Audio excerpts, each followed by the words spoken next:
to be just like Michelangelo into the blue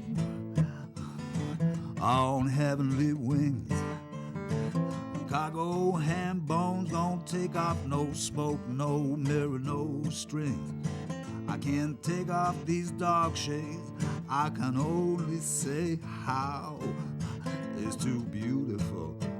Our town on TV. Our town, there's you and me. Upside down, hanging out of an airplane.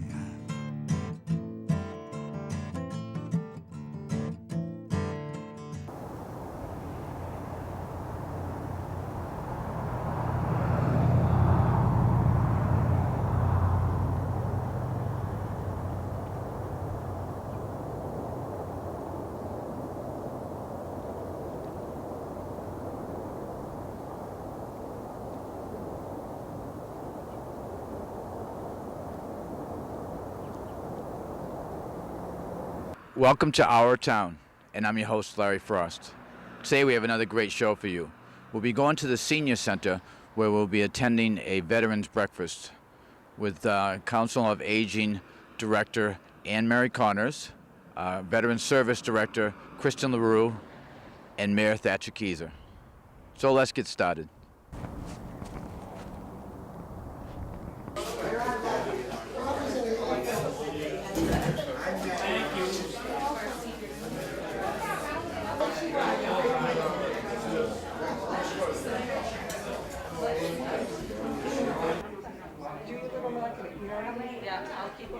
Good morning, everybody. Good morning. Hi. How are you all? Thank you all for coming. I'd like to first introduce Pamela Brown and Jim Martino from Maplewood Care Rehab, who are sponsoring this wonderful Veterans and Seniors Luncheon today. So I'd like to introduce them and have them come up for a minute. Good afternoon. Thank you very much for the warm welcome, and we hope everyone has enjoyed their lunch. Maplewood Care and Rehab Center is located here in Amesbury, and we've been a part of Amesbury for the past 40 years and hope to be here another 40 years. And we'd also just like to say that if you're in need of rehab services or short-term stay, that you will consider Maplewood as an option. And lastly, we greatly appreciate the opportunity to be participating in the various programs here at the Amesbury Senior Center, as well as with our Veterans Office, and we hope to continue to participate in other community events. So thank you very much, and I hope you enjoy your program.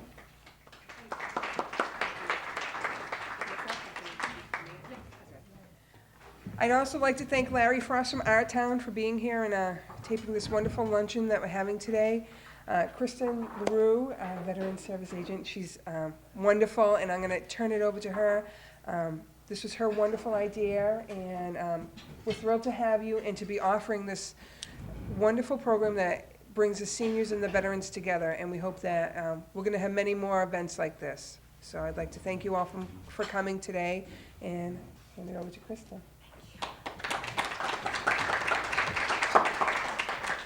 Hello, everybody. Thank you so much for coming. First, I would like to thank Annmary for all of the work she has done in getting this event going, providing wonderful flyers, and of course to Pamela Brown at the staff at Maplewood Care and Rehab. Pamela is a firecracker, and we miss her, but it's good to see that she's doing so well and helping many seniors and their families.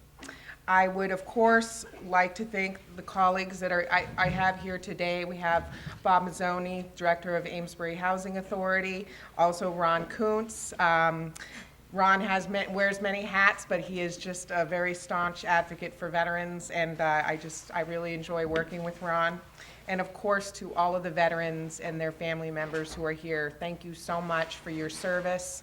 And this luncheon is just really, it's about extending our gratitude. It's not just Memorial Day or Veterans Day that we want to say thank you. We want this to be a daily thing. So it's so nice that you all could come today and perhaps socialize, share your stories. So thank you for your presence. I would like to extend a welcome to our guest speaker, who many of you may or may not know is a lieutenant colonel in the Air National Guard with, I'm not sure if he wants me to say this, over 29 years of experience. So he has really stood by veterans in the town of Amesbury and statewide through thick and thin. If it weren't for his administration, just the programs that I'm able to offer in my office would not be possible. So thank you very much, and please assist me in granting a warm welcome to our mayor.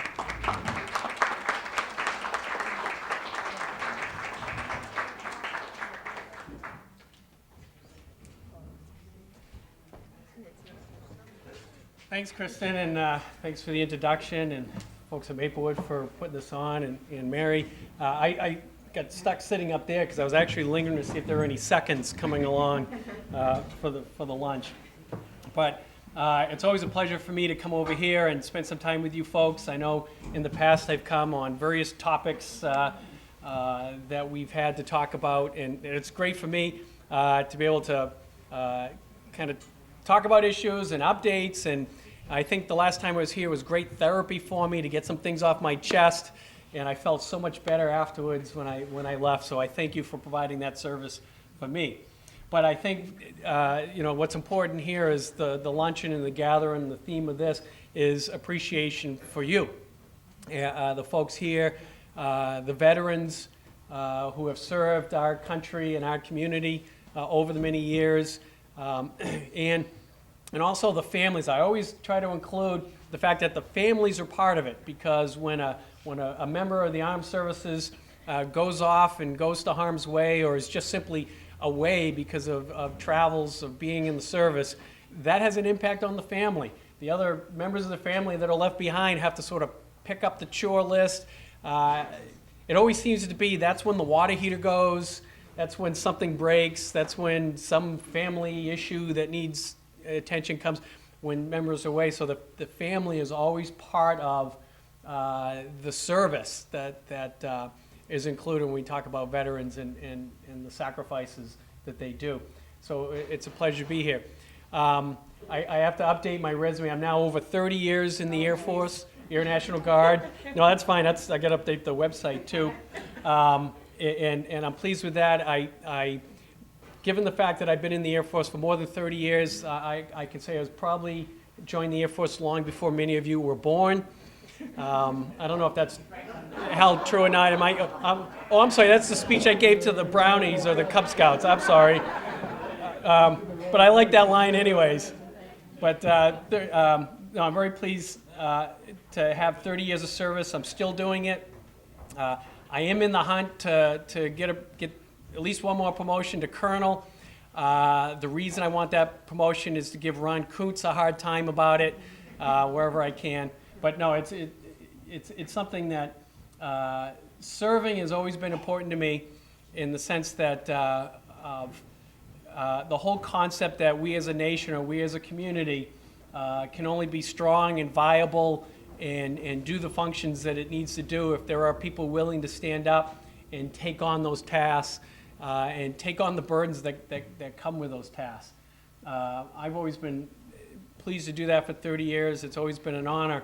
But when I look back at the history of the armed services and the folks who have served before I have, I always like to acknowledge the fact that I have the pleasure of serving in the most powerful, effective, ethical military organization that's ever existed on the earth throughout time. The United States has the premier military organization of the world. And that's only possible because of those who came before me and those before them that established those traditions and those organizations and those the methods but more so the ethics behind what we stand for as a nation, and when we employ our forces and when we don't, that's always an important factor. And so part of my pride of wearing a uniform, being part of that, is because of what you folks have done in your generation and the generations past. So I'm always mindful of that. And I try to carry that service locally too, as part of my job here as mayor. Sometimes the only shortfall on the mayor side is I don't get combat pay when sometimes I think I should. In the military, you get to have that. But no, it's always just part of the pleasure of serving. So that's what this luncheon is about, is to give that recognition, and also tying in on the seniors. I've not looked at any specific statistics, but I think it's common knowledge that your generation and the generation that have served really throughout the 1900s or the 20th century, a higher percentage of the population served in the military than I'm pretty sure we serve now. We are a volunteer organization. Throughout the last century, it was pretty much, you didn't have much of a choice, but people stepped up and served and did their jobs well. We're a much leaner organization now. We rely a lot more on technology to do the job for us, so it's different, but it seems to me it's a greater impact on your generation. More people served, more people were away, more people sacrificed as a percentage of the population, and that's quite a burden that we recognize today. I mean, we recognize that. One of the things that was important to me when I first came to office, and I know Ron's here, and there were others, came to me and we talked about monuments in Amesbury. And maybe I'll be a bit of a pitch to keep this going, but throughout Amesbury there are monuments and memorials to those who have served. And one of the works that Ron, what's the official name of the committee? The memorial, got you off guard. Ron, Kristen, I finally caught Ron Coots speechless. I'm amazed by that. I think but it's just the Amesbury Memorial Committee, from what, Yeah. That was what I was told. But then again, we're talking to, Yeah. no, please, Ron, come on. No, I believe it's the Amesbury Memorial. So one of the things that again, when I first came into office, and Ron and others came in, is throughout Amesbury, we have all these memorials set aside to recognize our veterans. And the challenge, especially as time goes on, is documenting and maintaining these memorials in the sense of documenting of why is it here, who is it dedicated to, is it specific to this spot, this location, or is it, so therefore that site must be maintained for that purpose, or is it a recognition in which as times change, as needs change, we can move things around to put them in a better spot to get more recognition, as well as the upkeep and maintaining of these memorials. That's important because as a society, as a community, the future generations are only going to cherish those things that we recognize and we revere. And so it was really important to me and brought by a number of veterans who serve on that committee that we need to put an effort into maintaining these memorials and these sites, because that's how the next generation is going to know what the previous generations have done and sacrificed. So I encourage all of you to kind of get the word out and let's make sure it's important to the community that we maintain these things, we recognize them, and we give them all the due respect for the sacrifices of the past, and we keep that going. So it's sort of a bit of my values statement.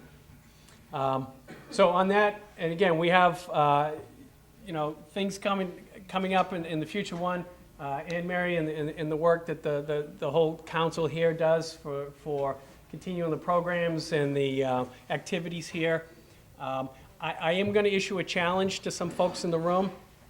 I did get a Wii system for my son this Christmas. I'm sorry, Santa got a Wii system for my son this Christmas, and I have been practicing. So if there are any Wii specialists out there, I see a few faces that I saw on that Channel 56 program. I'm ready to take you on. You can pick the sport, bowling, boxing I'm still working on. My 6-year-old son is just a big bundle of energy, and he flails away and my character just gets pummeled every time. So I'm a little challenged on the boxing, but the golf I've been practicing. So I'm willing to take anybody on the weed challenge. Any takers? Any? Doreen's over there smiling. I think she's been practicing. But I joke about that. I really love that program, and I'm glad for the recognition it's gotten in the sense that having activities here, physical activities, and bringing in the kids to come in and having that intergenerational activity. I mean, that really came through on the news stories, both in the paper and on TV. And that's the type of stuff we want to keep going, moving forward, having those fun activities. And so I look forward to come over and I'll take on some challenges on that. So with that, I'll end it there. I don't know if Q&A time. Yep. Anybody want to open it up? Any kind of questions? I already got hit with a question of solving the nation's problems. I'm going to stick to Amesbury's problems. If you don't mind, that's fine. I'll let. Yeah, I'll deal with the local impacts of that. But no, I'm happy to open up any questions on anything that's on your mind. Fire away. What I told you. Yeah. What did I tell you? Yeah, we're going to solve the nation's problems, bring all the troops home, and put them on the Mexican border. There you go. There you go. All right, now that we get that one solved, for Amesbury, Don't be afraid. don't be, yep. Be brave. Anybody have an opportunity to see my State of the City address? It's online, I know. Larry did. It is available online. We'll have the folks here help you find it. It's on our website. One of the things I enjoyed, one, it's important to kind of get information out as to what we're doing and what some of the future plans are for the city, and getting that information out. But also, I kind of stole the concept from Steve Jobs, who's the head of Apple Computer. And anybody who knows, I'm like an Apple fanatic. I love the Apple computers and such. But the way they do presentations is I didn't stand behind a podium and just talk into a mic. I had a wireless mic, big giant presentation on the screen behind me, and got out and walked around on stage and didn't have a script, didn't have a speech. Just got up there and said, okay, folks, this is what we're working on. This is what we're doing. Here's our challenges. Here's our plans to face those challenges. And it's about 35 minutes, and I actually enjoyed doing the presentation. So there's an opportunity to go to the website, and the folks here can help find it. Encourage you to take a few minutes. And it talks about some of the things that's coming up. I know the big issue for the folks immediately here is the transportation building and in the senior center. But also I think what's kind of lost in the whole discussion too is what we're doing is we're going to be incorporating the other health and human services functions into the same facility. So our veteran agent will also be located in that same facility, the youth director. And so like I just talked about how this intergenerational programming, the fact that we'll be able to put all those folks in the same physical location and have the meeting space, have the physical space, the great hall, the larger hall, smaller meeting space, and the individual activity rooms, integrating those services into one location. I think it's going to just catapult the level of activity up. One of the things we recognized early on is that from the veterans' perspective, most of the veterans that are being served by our veteran agent are also seniors. So it makes sense that we tie the programs of those two functions close together so that when you come in our health functions, so you come in and you're dealing with an issue with the veteran agent, you're also able to deal with some of the health issues as well as the senior activities, and they're all co-located, and the synergy that's created out of that, I think will greatly enhance everything that we do. So again, that kind of gets lost in the shuffle on that. Sally. Thank you. It's been a long time goal or a long-term goal, but I'd like to remind everybody that the Chamber of Commerce bought the building that the Carriage Museum expects to be in eventually, and they plan to relocate to the Lower Mill Yard, and it's anticipated there will be a visitor center there too, so that will mean more activity in the Lower Mill Yard, and the Riverwalk goes right by it. So, sounds like a good plan to me. Yeah, the Riverwalk project is going forward. That's the bridge that's going to connect from the Main Street down to the Lower Mill Yard to the rest of the Riverwalk project. So we've been able to get the funding for that project. That's going forward. Right now, it's in the stage of the engineers are designing it, and we have to go through a whole permitting process because it's a bridge in the river. The physical construction will start in 2011 or 12. I think 11 for some of the foundation work, and then 12 for the rest of it. So that's going to create very accessible access from the immediate downtown area down to the Lower Mill Yard area. That's going to be it's bridge network that's designed to be handicapped accessible. It's all sloped, and it's specifically designed to get people from one point to the other. So that's moving forward and tie in. I also have a plan that I put together to actually get the Public Works facility out of the Lower Mill Yard to another part of town, and the way I described in my State of the City address, at a net zero cost to the city. Meaning that by making that move of getting the Public Works out of the Lower Mill Yard, the economic development that will begin down there, because none of the landowners that own all those mill buildings and that whole area are willing to invest money or more money into those buildings until that DPW garage is gone, because nobody's going to open up a commercial space on the first floor and residential at other levels. It's going to be mixed use. Nobody's going to sell a single unit that has to look out the front window to a DPW facility with trucks coming and going and bucket loaders and all that. By moving that facility out of there, the new growth, meaning that the investments will be in the tens of millions of dollars of new investment in the Lower Mill Yard, that will all get renovated over. And they're ready to go. And what happens is that brings new tax revenue in, all that new growth. It takes the burden off of the rest of us that are already here, because they bring in new revenue with very little new services being required. And that amount of new revenue, one, will pay for the money we have to borrow for the new DPW, and it's going to turn that whole Lower Mill Yard around, much like what we've already done with the Upper Mill Yard. I mean, the reason why downtown looks so good is it's the investment that the city made in the Upper Mill Yard. It had to front the money to make it happen, but the return on that fronting of the money brings in that new money, that new revenue, that new growth, and so it solves our DPW building problem, but it also enhances that Lower Mill Yard. And so that part of the city, the downtown, is going to have phenomenal growth over the next several years. The fact that that transportation building is being built and the fact that we get the DPW out of there makes that whole area eligible for additional grant monies for mill buildings. There's programs specifically designed to renovate existing buildings and mill buildings to maintain that era, that look. With what our investment is as a city, is going to bring in a whole ton of additional outside money to invest in there. So we'll have grant money, additional grant money, plus the private sector investment. We'll have a new park in the downtown, down in the Lower Mill Yard where the Back River and the Powell River converge. It'll be a whole new park right next to the Carriage Museum. All that wonderful stuff is happening, but we have to make the first move, and that's why it's important that we move forward.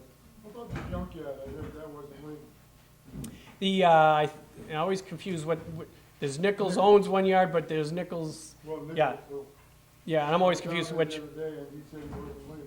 Yeah, but what happens is, when you start this process, this is sort of economic development process, what happens when you start enhancing certain properties in an area, it raises the relative value of the other surrounding properties to the point where somebody will come along and have a higher, better use of that property and be willing to pay whatever the current owner wants. So what happens, it's a domino effect.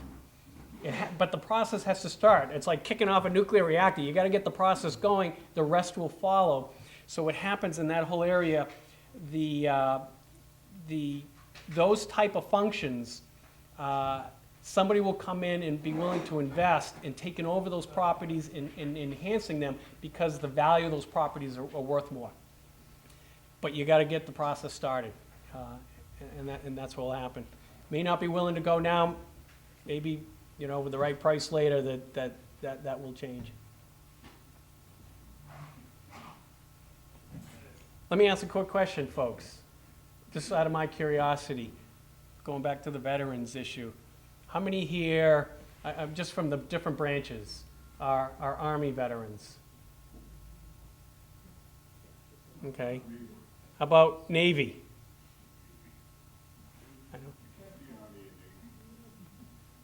Yeah. Marines? We got one? One Marine? Air Force? We're always like one of the smallest. Other than Marines, we're always like smaller numbers. Coast Guard? I always include them. They do their part. Okay, so Army outnumbers us. And I think the phrase is "hua." Is that how am I supposed to say that? I had my career limiting move with General Carter, the Adjutant General of Massachusetts.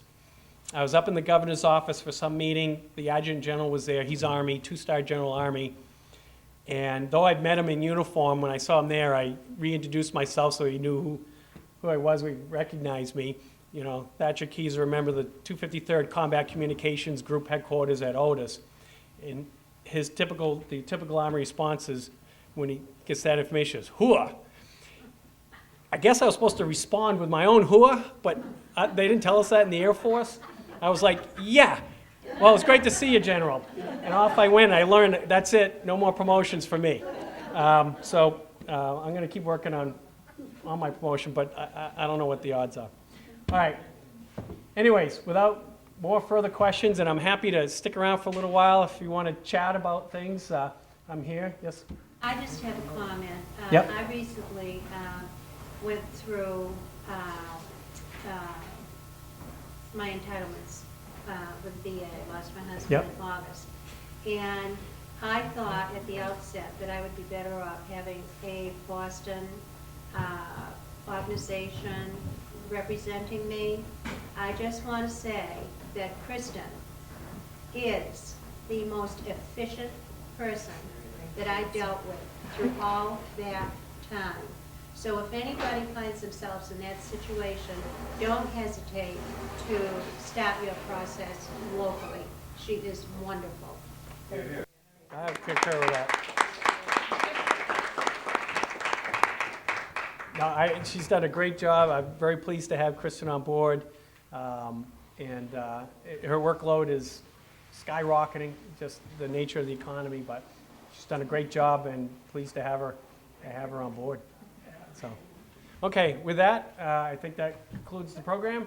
And again, I'm happy to stick around for a while and chat.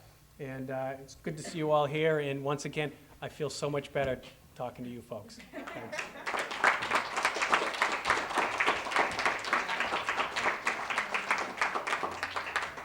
Thank you, everybody. We're going to do another one in April, so keep an eye out for the flyers in the newsletter. Kristen and I are plotting and planning, okay? All right, thank you. Thank you. Welcome back. Hope you enjoyed the show. I want to thank Council on Aging Director Annmary Connor, Veteran Service Director Kristen LaRue, and Mayor Thatcher Kezer. And of course, I want to thank all the veterans. Also, I want to thank the viewers for the kind words and for watching the show. So that's it for today. Work hard, stay healthy, and please take time to care for someone. From our town, bye-bye. We're out of here.